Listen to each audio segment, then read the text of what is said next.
Nĩ ngucanio ya mũgũnda gatagati ga gĩtang'a kĩmwe na makĩria ma andũ 20,000 mwena wa Watamu kaunti ya Kilifi. Aikari makiruta taito ciao makĩonania nĩo ene mũgũnda ũyũ ũrĩa wĩgwatĩirwo nĩ gĩtang'a gĩkĩ. Aikari maugĩte mũgũnda ũyũ hau kabere warĩ mũnene mbere ya kwendio na njĩra ya kĩriga, gũkũ magĩteta gĩcunjĩ kĩrĩa gĩtigarĩte onakĩo nĩ kĩgwatĩirwo nĩ mũndũ kĩũmbe. Wameuza bandari ya Watamu kwa njia ya kimakosa.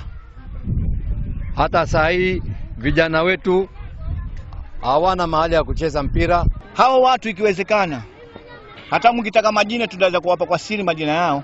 Hata kama ni kuwapeleka kotini tuwapeleke, kwa sababu wanasumbua siku zote. Ataje. Na alisababisha mpaka ile nyumba mtaliani pale ikachomwa na vijana kwa sababu anataka kuchukua hii sehemu.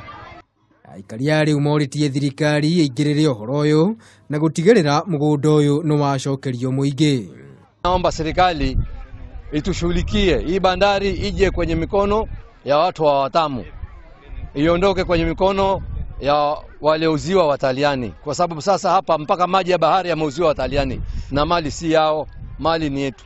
Tunaomba serikali iingilie mambo haya kwa sababu this is a gazetted land ambayo ilikuwa gazetted na fisheries 1991 ama 94, ambao PDP namba pia iko na kila kitu. Tunaomba ndio wetu kwamba hii ardhi ibaki kwa mkono na kijiji.